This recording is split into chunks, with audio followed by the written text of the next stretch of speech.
Hey, we're hanging out in Specialized World Headquarters here in Morgan Hill. We're in the Retool Skunk Works. It really is. Yeah. Hanging out, Aaron Post, bike fitter extraordinaire. And what we want to do today is create a quick primer about how you can fit your body to an exercise bike. These are in the gym, we're jumping in and off them, but I don't think we really think about getting a better fit. There's gotta be some basic rules.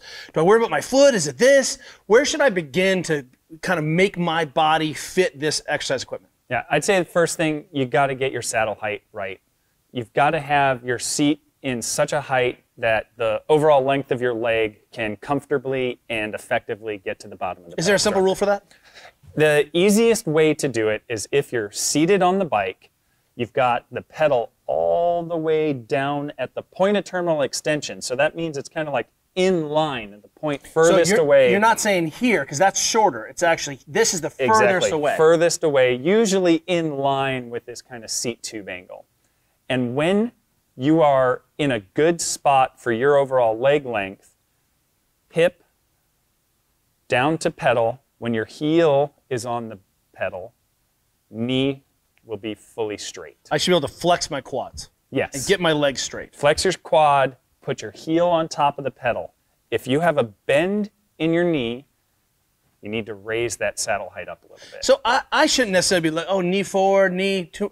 Looking at this bottom position is really the good start place. That's the best place to start. If I jump on this, and I'm like, I'm in this position, this is a niche for you because I got a knee bend, right? You got a little bit of bend there. I'd want to raise your saddle a little bit. So if I go up a notch, right? Now I'm kind of there. That feels pretty close. This is pretty close. Okay, so let's say that I'm here now. Okay, so I've roughly got my saddle height. I can look at the number on the back here and kind of figure out where I am. I knew where that was before, right? I can get this locked out. What's nice is that this is the saddle height that we had already chosen, right, for myself. So I was close there. Where do my feet go on the pedals, right? Because, I mean, look, I understand that some of us have stiff quads, some of us are missing hip range of motion. We may be doing different things for the body to solve this mechanical problem. But if I make the seat first, should I worry about where my foot goes on this big bear trap pedal? Honestly, self-selection is really going to guide you here. Whoa, feel? Well, come on, man. I want to rule. So long as your saddle is in a good height, and you're not compensating in some other way. You're not up on your toes because your saddle's too high. You're not dragging your heels because your saddle's too low. Start spinning and feel where your foot feels most stable. Some people might feel a little bit better, more up on the ball of their foot. They're spinning a high RPM. They feel like they're up on their toes a little bit. Then maybe being on that forward part of their foot feels best for them. Maybe if you're pushing out a lot of power and you're more used to being kind of more centered on the pedal, that's fine. Usually, if people are struggling to find the position of their foot on the pedal, it's not because the pedal's in the wrong spot or their foot's in the wrong spot. It's because their saddle's in the wrong spot. I love it. That's such a good rule. That makes intuitive sense. So, okay, so first set that seat height, start to be comfortable with that, and really just be able to, I can nail that pretty quickly. And high reliability there, right? I mean, especially within, we're not talking about a millimeter of perfect aerodynamic position. We're just like, hey, basic setup for your bike. Because I think a lot of people don't get this. Then I don't have to worry about my pedal. Let me ask you this about pedals. If I'm pedaling like this, is that good or bad or weird? Toe in, toe out, again, is dictated by the unique needs of the individual. Some people might have a little bit more external femoral rotation and their toes point out a little bit more. Somebody might be more biased towards the inside. Again, just allowing your foot to naturally go where it wants is going to be your best judge. You want to take it a step further. You want to know, like, well, does my foot do that because it wants to do that or because I'm compensating for something else? You could pretty easily sit in a chair, sit at 90 degrees, take a look down. Where does your foot naturally fall? Even elevate it a little bit up off the ground. See if you're naturally toed out or toed in or straight.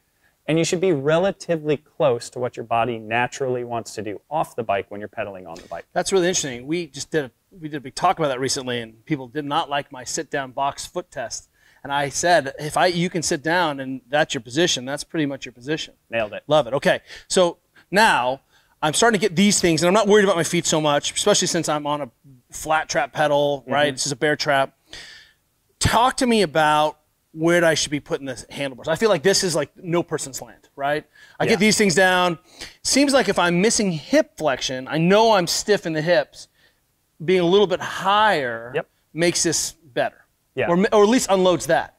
There is a ton of variability in where handlebars need to be relative to the saddle position based on the range of motion and upper body strength and stability of the rider. The more flexible a rider is in their hamstrings and in their glutes, the more range of motion they have to come forward. Typically, they're going to have a little bit lower handlebar position. Does that matter, do you think, in terms of the force production I'm developing in a spin class without aerodynamic demands? 100%. As you're rotating further forward, you're lengthening your glute musculature. So if your handlebars are too high for your range of motion, now your glutes are already in a shortened state. You're not going to get any glute recruitment. You're not going to work out those glutes if they're already kind of in that like shortened state. I saw that world champion from Germany, track cyclist, Robert, I forget his last name, and he has these quads that are just monstrous. Yep. And when he was trying to fight a toaster for peak wattage, he reached down and literally was just in a position where he was on his drops, even though he was indoors. And that's what you're saying, is that this put him in a mechanically better position where he could generate more force. As you're reaching down here, you need to roll your hips further forward, and you're lengthening your glute musculature. So that way, when you're at the top of your pedal stroke, that glute's fully lengthened. Then you send that electrical impulse. Let's shorten, let's use that force generator to extend my hip. You've got greater force application coming from the back of your body. So full caveat, or full disclosure, I sometimes go to spin classes. My kids love it. And I see these stiff guys, upright, and they're just dancing. They can only go at 110, and they can't ever generate high wattage. And that may be because they're just in a position that their mechanics don't even allow them to adopt a shape where they can really develop more force. Right. You got two big power producers. Your glute musculature up in your hip, your quads in your thighs.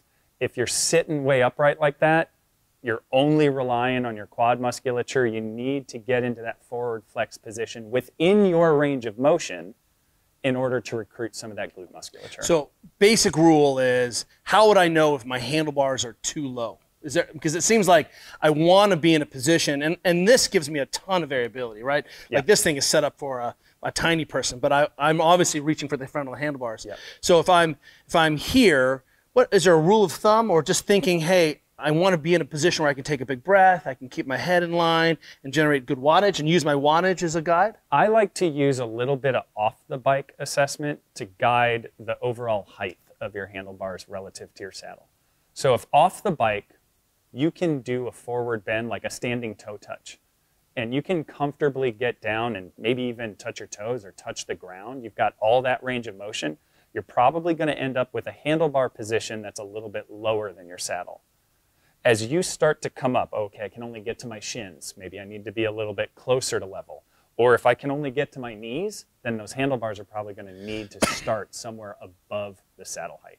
That seems very reasonable. Yep. Because we all know that producing watts is fun, so producing more watts is more fun. You got it. Thank you.